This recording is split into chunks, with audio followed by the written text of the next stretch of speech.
Yang pertama, alla tusyriku bihi syai'a. Baik, biar teman tidak lupa, kawan-kawan tidak lupa, saya tuliskan saja 10 perintah Al-Quran yang disepakati ini oleh seluruh agama.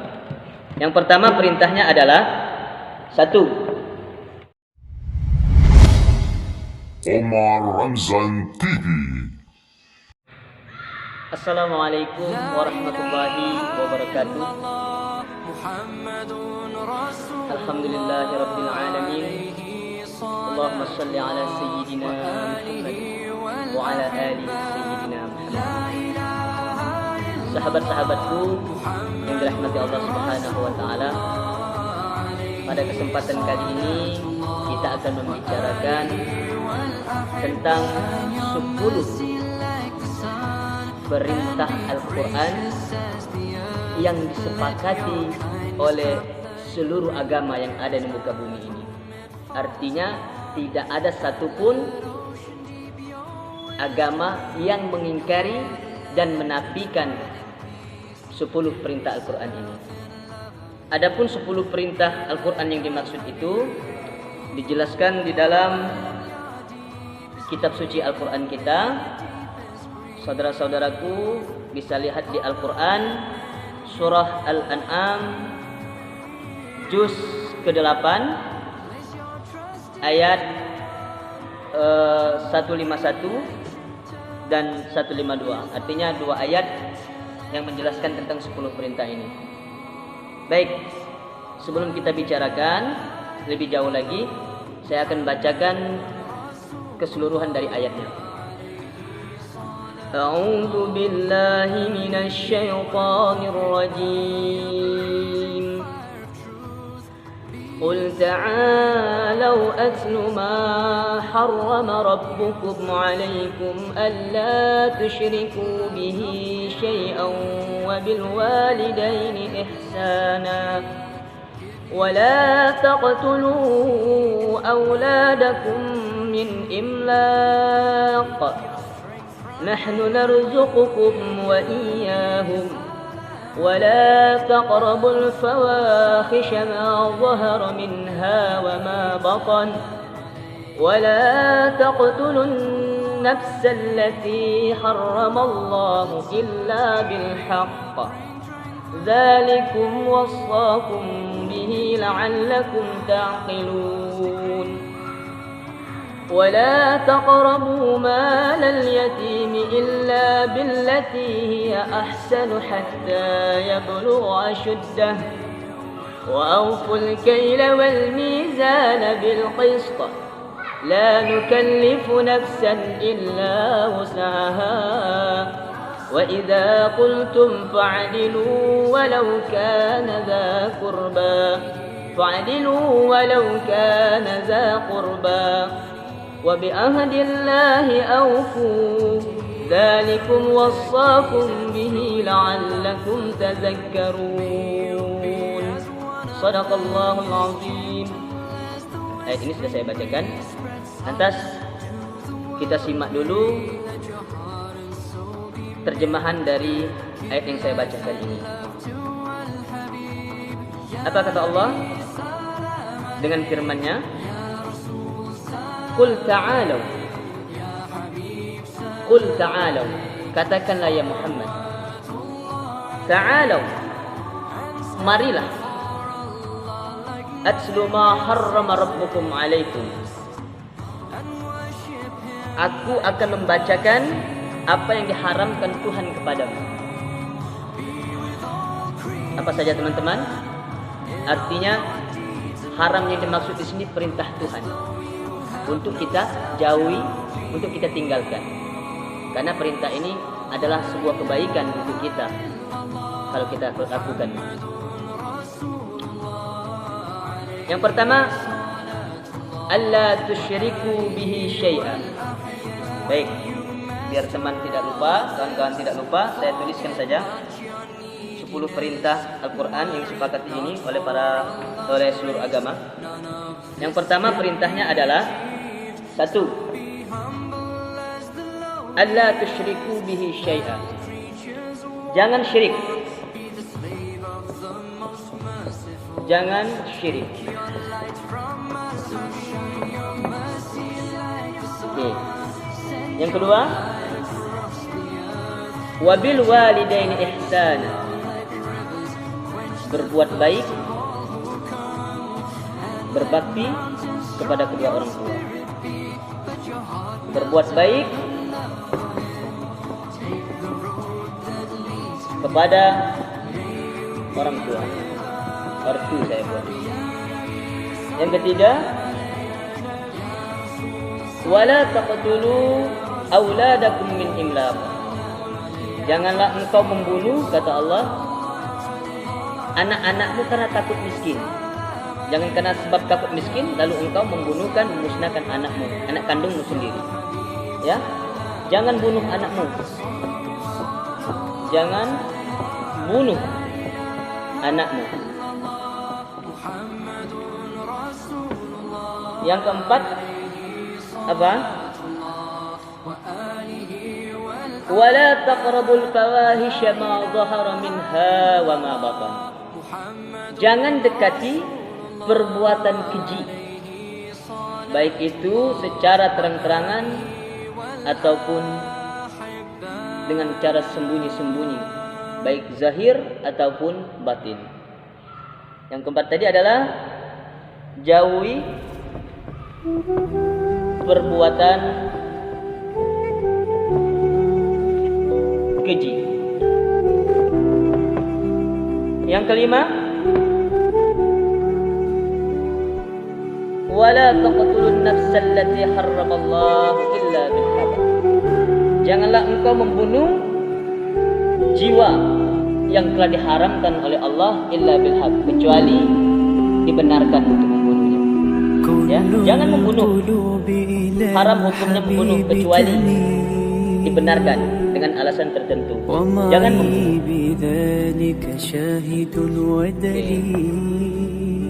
Yang keenam,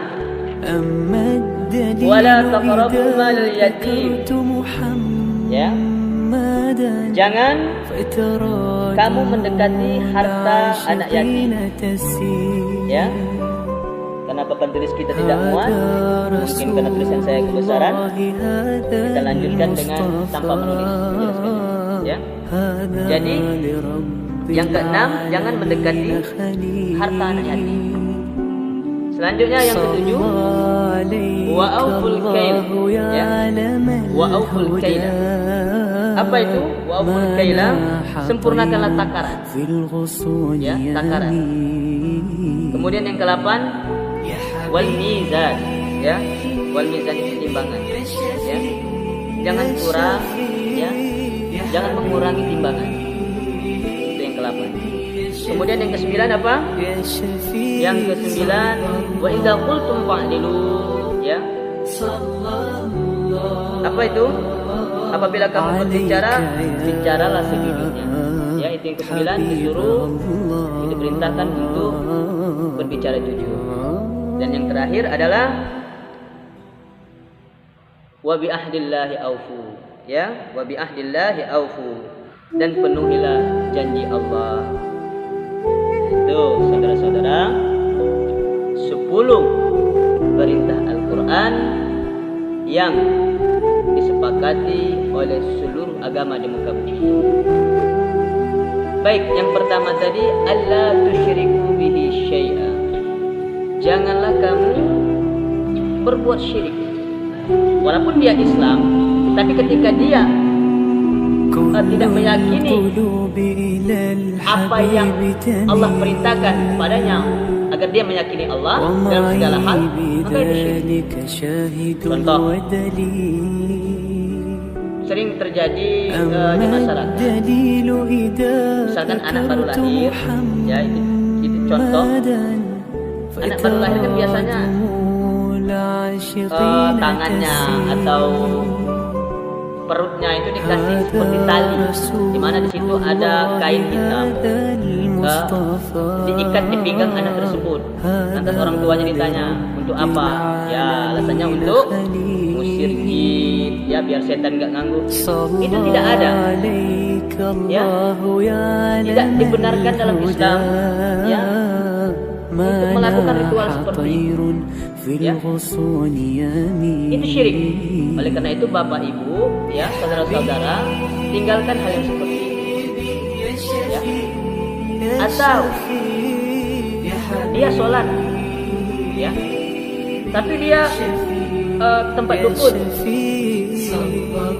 minta jalan, minta petunjuk lah, ya.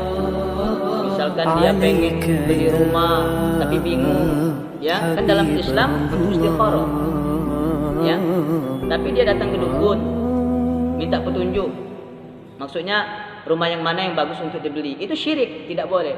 Jadi syirik itu tidak boleh dilakukan, jauh syirik, ya. Allah akan menghapuskan semua dosa hamba-hambanya meskipun dosanya itu setinggi gunung, ya. Walaupun dosanya itu ibaratkan buih di lautan, tapi rahmat Allah dengan kasih sayang Allah insya Allah diampuni, kecuali dosa syirik. Jadi jangan sampai kita berbuat syirik dan kita berlindung kepada Allah, jangan sampai kita mati dalam keadaan syirik. Ya ayyuhalladzina amanu taqullaha haqqa tuqatih wa la tamutunna illa wa antum muslimun. Kita harapkan mati dalam keadaan Islam, beriman kepada Allah Subhanahu wa ta'ala. Itu yang pertama. Jadi seluruh agama punya Tuhan masing-masing dan mereka percaya kepada Tuhannya, tidak menduakan Tuhannya dan menjalankan perintah Tuhan. Termasuk kita, inna dina indallahil Islam. Kita mempercayai bahwasanya agama yang mulia, agama yang diridhai oleh Allah Subhanahu wa taala itu adalah agama Islam. Bersyukur, kita bersyukur dilahirkan dalam keadaan Islam. Oke, yang kedua adalah wabil walidaini ihsana, ya, wabil walidaini ihsana. Berbaktilah kepada kedua orang tua, kepada bapak dan ibu, ya. Orang tua kita yang mengandungkan kita, yang melahirkan kita, yang merawat kita, bapak kita yang menafkahi kita dengan peras keringatnya, saudara-saudara, ya. Tidak ada doa yang terbaik untuk mereka melainkan mendoakan mereka agar dibalaskan segala jasa-jasa mereka dan dijauhi mereka dari azab kubur dan azab neraka. Bagi kedua orang tua kita yang telah tiada, orang tua kita yang masih hidup, ya, ziarahi masuk di sini, disilaturahmikan, ya, lihat keadaannya. Ya, kalau jauh ditelepon, ya. Kalau ada uang lebih sebagai anak kita kirim, ya. Intinya kita buat hati orang tua kita senang, ya. Bahkan Islam ini sangat-sangat memperhatikan perihal seorang anak dengan hubungan seorang anak dengan orang tuanya, ya. Bahkan Al-Quran mengatakan fala taqul lahum ya. Ketika kita berbicara dengan orang tua, ya, mengatakan atau menjawab perkataan orang tua kita dengan perkataan ya, misalkan kita disuruh, ya, diperintahkan orang tua beli ini, misalkan beli minyak sayur ke warung. Nah, ini biasanya yang anak-anak kecil kan, ya, tidak mau, ya, maka itu tidak dibolehkan, ya. Bahkan apalagi lebih dari sana, lebih dari maka itu tidak dibolehkan. Cepat-cepatlah minta maaf kepada kedua orang tua kita, ya. Bahkan dikatakan ridallahu fi ridal walidain wa sukhlullahu fi sukhil walidain. Ridhonya Allah itu jika orang tua kita ridho terhadap perbuatan kita, terhadap diri kita. Tapi murkanya Allah itu terletak juga murkanya orang tua kita. Al-Habib Ali Al-Jufri mengatakan rata-rata orang yang sukses itu mereka baik hubungannya dengan kedua orang tuanya, ya. Jadi kalau orang tuanya tidak ada lagi, ya, maka kita doakan, ya, kita sedekah atas nama mereka, kita niatkan pahalanya untuk mereka yang masih hidup, ya. Kita silaturahmikan, kita datangi mereka. Jangan sampai ya kita menyesal di kemudian hari setelah mereka tiada, baru kita menyesali kenapa kita tidak silaturahmi ke rumah mereka, kenapa kita tidak melihat kedua orang tua kita. Jadi saudara-saudara,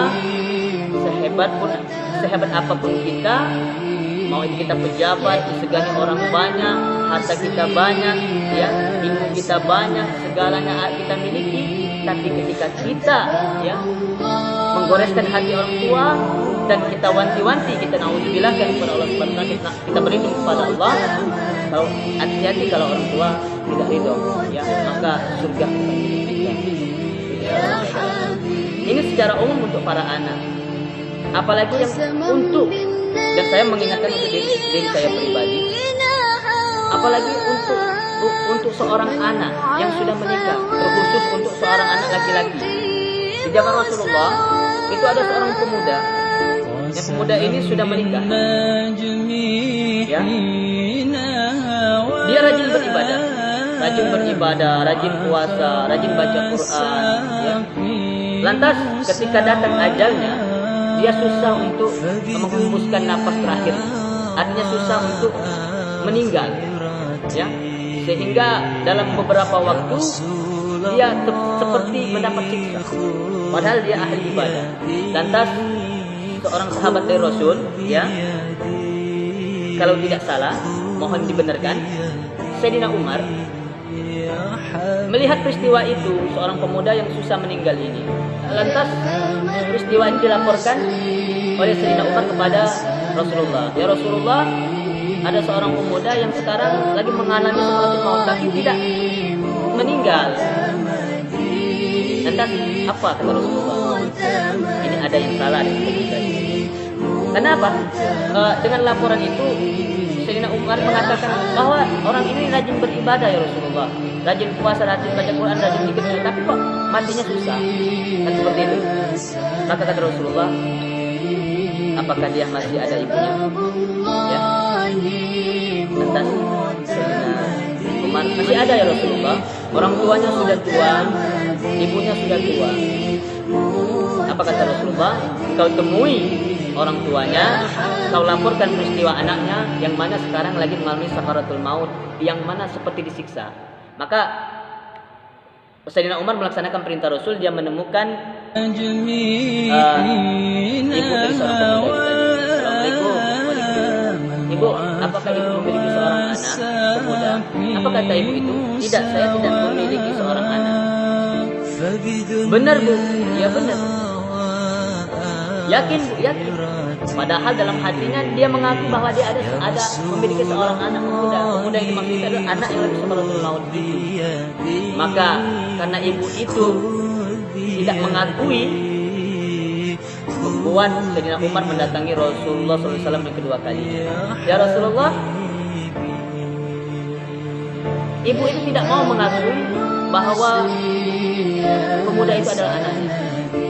Atas Rasulullah, jika cerita Rasulullah mendatangi ibu, karena ibu itu sudah tua, maka Rasulullah mendatangi Madinah Rasulullah.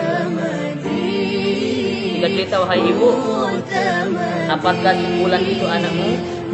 Wahai ibu, tidak ya Rasulullah. Yakin bu? Yakin.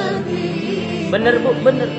Tapi Rasulullah tahu ini ada yang salah, mungkin orang tuanya ini tidak ridho. Maka dengan cara tersendiri Rasulullah mengatakan, baiklah, kalau ibu tidak mau mengakui anak ibu, pemuda itu anak ibu, maka kami akan membakarnya. Mendengar Rasulullah berkata seperti itu, ibu itu mulai merasa iba. Inilah ada pepatah, seganas-ganasnya harimau, induk harimau, maka dia tidak akan memakan anak kandungnya sendiri. Pun yang terjadi dengan manusia, dengan ibu tadi, ketika dia mendengar, walaupun dia kesal, walaupun dia merasa tidak ridho dengan perilaku anaknya, ya, dia tidak ingin anak itu bakar. Sebelum kita lanjutkan, apa sih yang menyebabkan orang tuanya ini tidak ridho? Rasulullah bertanya, wahai ibu, kenapa? Kenapa ibu tidak mau mengakui bahwa si Fulan itu anak ibu? Lantas ibu itu menjawab dengan penuh kesedihan, demi Allah ya Rasulullah, dia memang anakku. tapi aku tidak ridho dengannya. Lantas Rasulullah mengatakan, kenapa engkau tidak ridho, wahai ibu? Karena semenjak dia beristri, dia lebih mementingkan hak istrinya daripada aku. Itulah yang membuat aku tidak ridho.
Mendekati perbuatan yang keji, baik dilakukan secara terang-terangan, zohar wama baton, zohar wama baton, atau tersembunyi-sembunyi, zahir ataupun batin, ya.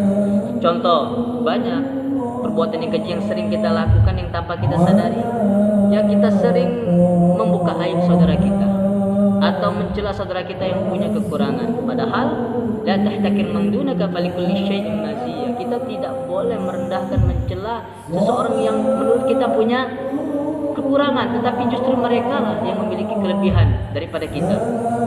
Jadi perbuatan keji seperti itu sering jadi, sering terjadi pada diri kita tanpa kita sadari, saudara-saudara.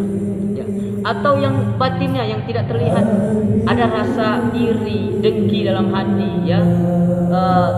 Ada orang, ada tetangga kita yang lebih kaya, ya. Dia misalkan membeli sesuatu, ya, atau dia lebih berilmu, saudara kita lebih berilmu, dia bisa berbicara depan orang banyak, kemudian dia disenangi orang, lantas kita punya rasa iri dengan mereka, itu tidak boleh. Perbuatan-perbuatan keji seperti itu, apapun bentuknya, ya, apapun bentuk masalahnya, dalam hati kita harus menjauhkan, baik secara zahir ataupun batin, perbuatan keji, karena dilarang. Dan masih banyak contoh-contoh yang lain. Oke. Berikutnya yang kelima, wala taqtulun nafsal lati harramallahu illa bil haqq.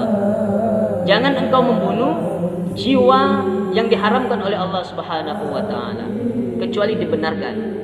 Nah, sedikit tambahan, kecuali yang dibenarkan. Jadi kita tidak boleh diharamkan membunuh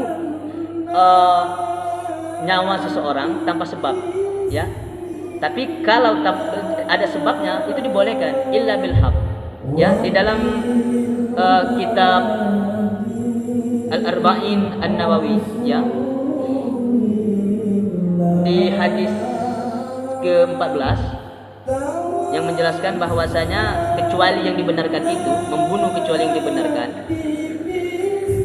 An Ibnu Mas'ud radhiyallahu anhu qala Rasulullah sallallahu alaihi wasallam la yahillu damu imri'in muslimin illa bi ihda thalathin. Ya. Tidak dihalalkan darah seorang muslim kecuali dengan 3 alasan. Illa bi ihda thalathin. Apa yang pertama? Ya, at-sayyibuz zani, orang yang melakukan zina muhsan. Apa itu zina muhsan? Zina muhsan itu orang yang berzina sudah statusnya memiliki istri ataupun suami. Jadi kalau orang sudah bersuami atau beristri kemudian dia berzina, dalam Islam itu halal darahnya, ya. Halal darahnya. Kemudian wan nafsu bin nafsi, ya. Jiwa dengan jiwa. Jadi kalau ada orang membunuh saudaranya dengan sengaja, dengan brutal, ya, dengan sengaja ini, maka hukumnya qisas. Boleh kita membunuhnya juga. Itu dalam Islam, ya. Yang ketiga, wattariku lidinihil mufariq lil jamaah, atau orang yang murtad. Orang yang murtad itu halal darahnya. Itu saudara-saudara, ya. Hadis ini diriwayatkan oleh Rawahul Bukhari wa Muslim, ya. Hadis Bukhari dan Muslim. Baik, itu sedikit tambahan bahwasanya yang kelima, kita tidak diperbolehkan membunuh jiwa saudara kita tanpa alasan yang jelas. Kalau alasannya jelas, halal darahnya, ya.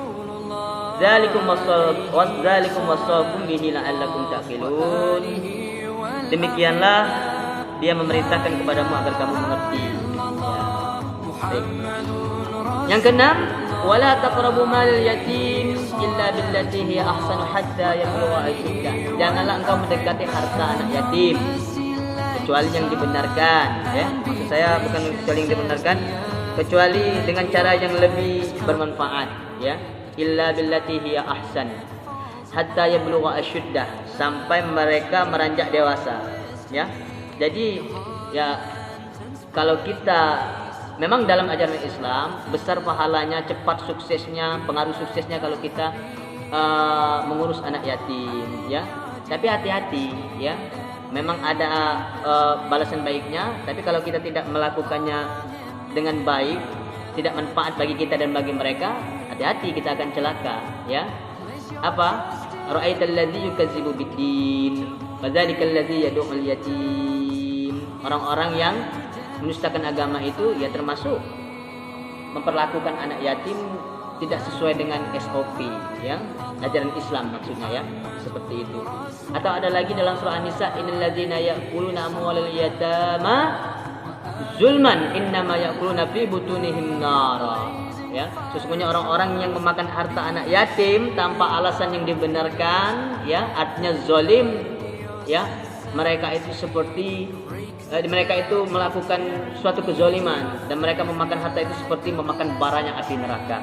Nauzubillah, nauzubillah summa nauzubillah. Itu ya. Kemudian yang ketujuh wa'auful kail. Wa'auful kail ini sempurnakan takaran. Ya, takaran masuk di sini takaran timbangan. Jadi kalau pedagang ya yang mau berdagang berlakulah jujur. Jadi yang ketujuh ini kail, takaran. Apa yang dimaksud dengan takaran? Misalkan orang berlaku curang, dia memainkan jarum timbangan itu dimainkan. Ya, seharusnya sekilo, dikurangkannya ukuran timbangnya, takaran timbangannya menjadi 9 ons atau bisa juga menjadi 8 ons dan seterusnya. Jadi itu tidak boleh. Hati-hati ya. Termasuk yang kedelapannya wal mizan, mengurangi timbangan. Tidak boleh mengurangi timbangan ya. Kita tidak boleh mengurangi timbangan. Perbuatan mengurangi timbang ini dicela dan celaka. Wailul mutaffifin ya. Di dalam surah Al-Mutaffifin itu celakalah orang-orang yang mengurangi timbangan ya. Di dalam surah Al-Mutaffifin. Jadi jangan sampai kita menjadi orang yang celaka gara-gara jadi pedagang tidak jujur, mengurangi timbangan atau mempermainkan takaran dalam timbangan. Alhamdulillah, summa naudzubillah. Itu yang ketujuh dan ke-8, takaran dan timbangan. Adapun yang kesembilan adalah wa idza qultum fa'dilu walau kana dza qurba. Apabila kamu berbicara, bicaralah sejujurnya ya. Jadi kita diperintahkan untuk jujur sekalipun dia kerabatmu dan penolak janji. Artinya berlaku jujur, berkata jujur itu penting, apalagi kepada keluarga sendiri ya. Qul haqqa walau kana murra. Walaupun itu pahit dikatakan, tapi katakanlah itu dengan sejujurnya. Katakan di sebuah fakta. Rasulullah itu digelar dengan al-amin, manusia yang paling mulia kemudian paling jujur. Oleh karena itu kalau pengen mendapat derajat mulia, salah satunya kita mesti jujur. Dan kalaupun belum jujur, berusaha sedikit-sedikit untuk berkata jujur. Adapun yang ke-10 wa bi ahdillahi aufu, penuhi janji Allah. Cara memenuhi janji Allah itu kita berusaha untuk menepati janji ketika kita berjanji ya.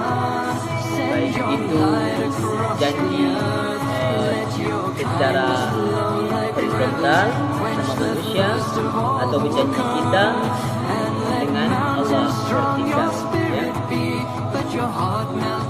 Itu 10 perintah Al-Quran yang disepakati oleh seluruh agama Islam. Saudaraku, semoga bermanfaat. Andai kata kekurangan mohon dimaafkan. Kita sama-sama mohon petunjuk kepada Allah Subhanahu wa taala. Dimudahkan dalam pemahaman Rabbi Shrah li sadri wa yassir li amri wa hlul 'uqdatam min lisani yafqahu qawli. Sekian, terima kasih. Assalamualaikum warahmatullahi wabarakatuh.